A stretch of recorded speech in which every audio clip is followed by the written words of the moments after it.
Jangan kita berpikir bahwa dosa hati itu nggak ada hisabnya, Mas. Justru yang bahaya itu hati, karena hati itu tidak ada yang mengawasi. Kalau aktivitas fisik mungkin Mas Luhur ketika ngomongnya sering kasar gitu, mungkin ada temannya, Mas, Bu, ya jangan kasar-kasar. Ya kan? Ada yang ngingetin, oh itu salah. Tapi kalau hati, nah ini bahaya. Padahal hati penyakitnya banyak. Ada sombong, ada ria, ada dengki, ada ujub dan lain sebagainya. Itu penyakit semua. Dan ketika itu muncul di bulan Ramadan, itu mengikis pahala kita, pahala puasa kita. Wah, ini agak riskan juga ya, Ustaz ya. Mungkin kita pahamnya, wah, nggak batalin puasa itu ya makan, minum, gitu, berhubungan badan, gitu kan. Ternyata ada yang menggugurkan pahalanya ya. Tuh. Masya Allah. Bahkan yang lebih hebat lagi gini, Mas. Ada orang puasa, tapi nggak sholat. Ini gimana? Bismillahirrahmanirrahim. Assalamualaikum warahmatullahi wabarakatuh. Sahabat An-Nur ya, penonton setia channel YouTube An-Nur Dakwah Gondang Legi. Bagaimana kabarnya? Semoga selalu dalam keadaan baik, bahagia, sehat semua dan berlimpah rezekinya. Amin. Baik teman-teman, kita sekarang berada di episode kedua program Serambi Masjid An-Nur Gondang Legi, dan di samping saya udah ada Ustadz Doni. Assalamualaikum Ustadz. Waalaikumsalam warahmatullahi wabarakatuh. Bagaimana kabarnya Ustadz? Alhamdulillah sehat. Mudah-mudahan Mas Luhur juga sehat. Alhamdulillah sehat. Lagi sibuk apa Ustadz? Dakwah ya, masih kemana-mana ya. Ustadz, izin menyambung episode yang sebelumnya nih, banyak ada beberapa pertanyaan nih dari teman-teman. Saya izin bacakan, Gih. Monggo. Nah, yang pertama itu kemarin kan kita udah sempat bahas sih apa yang bisa membatalkan puasa, gitu kan. Ada beberapa Ustadz ya, ada makan ya pastinya ya, kemudian berhubungan badan, gitu ya. Nah, sekarang yang kita tanyakan itu adalah apa sih yang bisa membatalkan amalan puasa, Ustadz? Monggo Ustadz. Terima kasih. Bismillahirrahmanirrahim. Assalamualaikum warahmatullahi wabarakatuh. Waalaikumsalam warahmatullahi wabarakatuh. Ini pertanyaan luar biasa. Ya. Jadi yang membatalkan puasa dan yang membatalkan pahala puasa. Oh ya. Jadi kalau yang membatalkan puasa tadi Mas Lul sudah sampaikan, artinya kalau kita makan, minum, berhubungan badan, itu puasanya batal. Tapi ada yang jauh lebih penting ini, yang membatalkan pahala puasa. Pahala puasa. Nah, ini bahaya ini. Ada kita berpuasa sudah capek dari pagi sampai sore, nggak dapat apa-apa ini, Mas. Ya? Nah, maka Rasul sudah mengingatkan, kamin shaimin laisa lahu min siyamihil juwal atas. Banyak di antara kita yang melaksanakan puasa tapi tidak mendapatkan apapun dari puasa. Nah, karena apa? Itu tadi. Karena dia batal pahalanya. Batal pahalanya. Nah, apa saja? Banyak. Banyak gitu. Banyak. Apa Ustadz? Ya, satu misal contoh, kita membohongi orang. Itu pahala kita batal. Gitu. Jadi puasa kita mungkin masih apa namanya? Masih jalan gitu kan. Puasa itu sah-sah saja. Hanya menggugurkan gitu ya. Menggugurkan gitu. Jadi akhirnya pahalanya itu kan jadi hilang gitu kan. Termasuk kita menghibah orang, ya, kemudian kita berbuat dolim kepada orang, ya kan, kemudian kita memfitnah orang, misal katakanlah, nah, termasuk dosa-dosa yang dalam hati kita. Oh ya? Iya. Jadi jangan kita berpikir bahwa dosa hati itu nggak ada hisabnya, Mas. Justru yang bahaya itu hati, karena hati itu tidak ada yang mengawasi. Kalau aktivitas fisik mungkin Mas Luhur ketika ngomongnya sering kasar gitu, mungkin ada temannya, Mas, Bu, ya jangan kasar-kasar. Ya kan? Ada yang ngingetin, oh itu salah. Tapi kalau hati, nah ini bahaya. Padahal hati penyakitnya banyak. Ada sombong, ada ria, ada dengki, ada ujub dan lain sebagainya. Itu penyakit semua. Dan ketika itu muncul di bulan Ramadan, itu mengikis pahala kita, pahala puasa kita. Mengurangi lama-kelamaan itu kan habis. Nah, maka di bulan Ramadan ini hal-hal yang termasuk hati itu kita harus betul-betul tata. Kenapa makanya kita itu di bulan Ramadan harus intens dengan Al-Quran? Karena Allah sudah menyampaikan, wa nunazzilu minal Qur'ani ma huwa syifa. Allah menghadirkan Al-Quran, Allah turunkan Al-Quran itu sebagai syifa, sebagai obat. Termasuk obat hati. Yang itu sangat sulit itu dideteksi, yang sangat sulit diobati, didiagnosa itu di Sarjito mungkin nggak ada. Gitu ya. Nah, itu dengan cara apa? Dengan kita dekat dengan Al-Quran. Insya Allah dengan Al-Quran, maka hati kita itu akan bisa terobati lama-kelamaan. Karena Al-Quran itu akan menghancurkan sesuatu yang keras yang ada dalam tubuh kita. Detox. Nah, detoksifikasi. Nah, itu penting. Nah, maka yang menggugurkan atau yang menjadikan pahala puasa kita itu hilang atau itu salah berkurang satunya gitu. ibadah hati. Kemudian yang sesuatu yang memang kita bermaksiat kepada Allah. Kita melihat informasi-informasi tidak baik. Kita ketika mengakses media sosial, menyakiti hati orang. Jangan dikira jempol itu nggak ada dosanya. Ada nih dosanya banyak ini. Hisapnya panjang ini. Iya. Makanya ini malah justru lebih dahsyat ini daripada kita ngomong. Misal saya dengan Mas Luhur nih, ya kan saya menyakiti kan saya dengan Mas Luhur. Tapi kalau sudah media sosial yang baca semua orang, wah itu implikasinya besar sekali, Mas. Gimana itu? Nah, itu. Makanya ini yang agak sulit itu ketika kita berusaha bagaimana memahamkan diri kita terkait dengan amalan-amalan yang bisa menjadikan pahala kita itu rusak di bulan Ramadan. Gitu ya. Nah, jadi lisan kalau bisa di bulan Ramadan itu jangan sampai mengeluarkan kata-kata yang justru itu melanggar aturan agama Allah. Menyinggung, menyakiti hati orang, memfitnah, menghibah, itu hilangkan. Ya, kalau kita misal diajak ngomong yang tidak baik sama orang, katakanlah saya sedang berpuasa. Atau lebih baik diam. Karena Rasulullah mengajarkan man kana yu'minu billahi wal yawmil akhir falyakun khairan aw liyasmut. Kalau kita sebagai orang yang beriman, ya kan, percaya kepada Allah, kemudian dengan hari akhir, maka katakanlah yang baik. Kalau belum mampu, maka cukup diam. Nah, itu ilmu diam itu ilmu yang diajarkan oleh Rasulullah SAW. Wah, ini agak riskan juga ya Ustaz ya. Mungkin kita pahamnya, wah nggak batalin puasa itu ya makan, minum, gitu, berhubungan badan gitu kan. Ternyata ada yang menggugurkan pahalanya ya. Tuh. Masya Allah. Bahkan yang lebih hebat lagi gini Mas. Ada orang puasa, tapi nggak sholat. Ini gimana? Gimana Ustaz itu? Puasanya sia-sia Mas. Puasanya sia-sia. Sia-sia. Karena sholat itu posisinya itu tertinggi. Maka yang pertama kali dihisab di sisi Allah, awwalu bima hasabu bil 'abdi yaumil qiyamah as-shalah. Pertama yang ditanyakan itu sholat dulu. Maka ketika sholat itu nggak benar, maka amal yang lain itu sudah dianggap sama Allah itu nggak benar. Jadi kalau ada orang puasa Ramadan nggak sholat, maka puasanya tidak mungkin diterima oleh Allah. Masya Allah. Nah, ini penting loh ini. Ini riskan juga nih ya. Banyak tuh dari kita mungkin ya teman-teman yang belum paham gitu ya.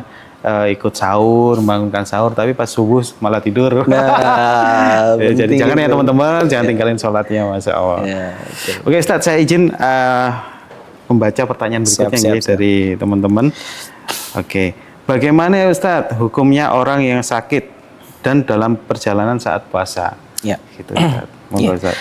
Terima kasih. Jadi terkait dengan sakit, pas waktu pertemuan sebelumnya saya sudah menyampaikan salah satu ayat Allah Al-Quran. Quran Surat Al-Baqarah 184 sudah menjelaskan salah satu golongan orang yang mendapatkan rukhsah atau keringanan untuk meninggalkan puasa itu salah satunya adalah orang sakit, ya kan, orang dalam keadaan safar, wa man kana maridan aw 'ala safarin fa 'iddatun min ayyamin ukhra. Nah, kemudian kalau orang hamil misal atau menyusui. Nah, orang hamil atau menyusui itu boleh dia tidak berpuasa. Nah, tapi di sini memang ada beberapa pendapat ulama masalah ada ikhtilaf. Kalau orang hamil sama menyusui, kalau madhabnya Imam Syafi'i itu tidak hanya sekedar dia mengqadha puasanya, artinya mengganti di lain waktu, tapi dia juga harus membayar fidyah. Oh, double berarti ya? Tapi ada ulama yang lain, makanya saya bilang ikhtilaf ya. Nah, kalau ulama yang lain di madhab yang lain mengatakan itu cukup dengan fidyah saja. Gitu. Tapi ada juga yang cukup qadha tidak harus dengan fidyah. Nah, tergantung alasannya. Kalau misal dia itu tidak melaksanakan puasa karena menyusui, karena hamil dan sebagainya, itu dengan alasan untuk kebaikan dirinya, karena mungkin dokter menyarankan kalau misal berpuasa ini khawatirnya nanti kondisi lancar, gitu. Nah, itu maka cukup dengan kita mengqadha. Tapi kalau dengan alasan untuk keselamatan bayinya, maka itu cukup dengan fidyah. Gitu. Nah, ini pendapat para ulama ya, gitu kan. Mana yang benar? Ya memang kalau untuk lebih kehati-hatiannya, memang kita bisa mengambil dari pendapat Imam Syafi'i. Artinya dengan mengqadha juga memberikan fidyah. Oke. Itu. Nah, misalnya gini Ustaz, ada yang nggak berpuasa karena sakit Ya. ataupun mungkin sedang safar Ya. gitu ya. Ada kekhawatiran nggak, misalnya yang sakitnya sampai lama berhari-hari, mungkin puluhan hari gitu ya, nggak berpuasa. Nah, mau mengganti itu kok kayaknya kok berat nih. Misalnya sakitnya masih jangka panjang gitu kan, masih belum sembuh total segala macam. Boleh nggak kita langsung bayar fidyah aja deh, kita nggak mengkodoknya gitu? Boleh. Boleh nggak? Ya, jadi makanya ada sakit yang diperbolehkan hanya cukup membayar fidyah, tapi tidak punya kewajiban untuk mengqadha. Seperti orang yang sudah tua renta, yang tidak mungkin, artinya secara kesehatannya itu juga sudah nggak memungkinkan, kan nggak mungkin lagi mau sehat seperti jadi usia 30 tahun kan. Nah itu maka dengan fidyah. Atau sakit yang menaun, yang kemungkinan besar untuk sembuh itu sangat sulit, itu bisa dengan fidyah tanpa harus dengan qadha. Karena ada yang mungkin sakit itu kan mungkin bisa 2 tahun 3 tahun gitu, padahal itu nanti ketemu lagi Ramadan yang akan datang. Nah makanya itu rukhsahnya yang Allah berikan itu cukup dengan fidyah, tidak perlu harus mengqadha. Oke. Nah, kalau seperti itu tuh membayar fidyahnya yang waktu yang tepat di saat kapan itu, Ustaz? Karena momennya itu di bulan Ramadan, maka setelah Ramadan selesai, kita bisa menghitungnya kira-kira berapa hari kita meninggalkan puasa. Maka harapannya kalau fidyah itu berbeda dengan zakat fitrah ya. Kalau zakat fitrah memang sebelum sholat Id harus ditunaikan. Tapi kalau fidyah itu selepas zakat fitrah pun sebenarnya nggak masalah. Tapi ya biar afdol di bulan Ramadan sekalian. Nah itu biasanya nanti besoknya Id itu biasanya sorenya sudah hitung-hitung nih ya kan, kira-kira meninggalkannya berapa hari. Nah itu nanti baru dibayarkan. Nah terkait berapa jumlahnya, nah itu kan sering jadi pertanyaan nih. Betul. Nah kalau di Basnas itu standar yang sudah ditentukan itu sekitar 65.000 gitu. Itu hitungan per hari kita meninggalkan puasa Ramadan. Nah tetapi kalau di hitungan dikonversikan dengan hadis-hadis Rasulullah itu 1,5 kilo beras gitu. Nah, cuman kalau sekarang itu kan dengan fikih yang cukup berkembang, fikih kontemporer dan lain sebagainya, memang akhirnya dihitungnya dengan cara bagaimana? Caranya ya dalam satu hari kita makan itu berapa? Itu yang lebih enak seperti itu.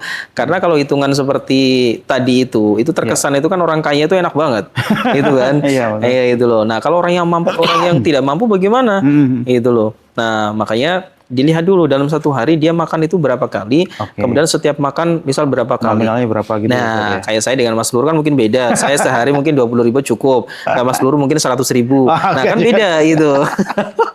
Nah maka dihitung dulu ya kan, seharinya kira-kira kita habis berapa, tinggal dikalikan berapa hari dia meninggalkan puasa Ramadan. Mungkin saya 100.000 mungkin sama teman-teman rame-rame. Nah Ustaz, ini ada pertanyaan nih dari teman-teman nih, kameramen nih gitu kan. Nah gimana kalau misalnya siang hari itu kayak kumur-kumur atau sikat gigi gitu ya? Nah itu hukumnya kan ada yang bilang makruh nih. Itu gimana Ustaz kalau pas puasa? Ya, jadi ketika Ramadan kita bersiwak, kemudian berkumur-kumur gitu. Itu hal-hal yang mendekati sesuatu yang nanti terhalang gitu ya, terhalang untuk kita secara penuh melaksanakan siam Ramadan itu kalau bisa dihindari. Nah makanya ketika kita dalam kondisi puasa, ya kalau bisa memang ketika kita wudhu, ya kita tidak perlu harus berkumur-kumur. Makanya berkumur itu kan bukan bagian daripada rukun atau wajibnya kita berwudhu. Itu. Jadi ya kita namanya makruh itu kan kalau bisa semaksimal mungkin memang dihindari. Jadi ya memang ada ulama yang memang itu menyampaikan bahwa itu adalah kategorinya makruh gitu. Nah, makruh itu kan berarti kan mendekati sesuatu yang dilarang gitu. Nah, apalagi itu kan niatnya orang berkumur-kumur, orang keramas gitu ya, itu kan kadang niatnya ben seger gitu ya. Nah, jadi biar semangat lagi. Nah, jadi pada dasarnya dia itu sudah merasa terbebani dengan puasa. Ini bahaya. Karena puasa itu kan amalan hati. Iya kan? Nah, jadi bukan amalan fisik. Nah, maka ketika dia itu sudah merasa terbebani dengan siam Ramadan yang dia laksanakan, nah maka khawatirnya kualitas ibadah Ramadan kita itu jadi malah berkurang ya. berkurang baik. Masya Allah. Terima kasih banyak Ustadz. Ini penjelasannya. Ini udah menjawab beberapa pertanyaan dari teman-teman. Ada yang di sini, ada yang di sini, gitu ya, Masya Allah. Terima kasih Ustadz. Tentunya semoga apa yang disampaikan bisa menjadi amal jariyahnya. Amin. Ustadz. Amin, amin, amin, amin. Baik teman-teman, episode kali ini sampai di sini dulu ya. Mungkin teman-teman ada yang mau tanya-tanya sama Ustadz, langsung aja chat di kolom komentar ataupun DM di melalui Instagramnya Masjid An-Nur Gondang Legi. Nanti insya Allah akan dijawab Pak Ustadz di episode berikutnya. Baik teman-teman, Serambi Masjid episode kali ini sampai di sini dulu ya. Semoga bermanfaat, bisa menjadi referensi untuk kita semua. Terima kasih. Assalamualaikum warahmatullahi wabarakatuh. Waalaikumsalam warahmatullahi wabarakatuh.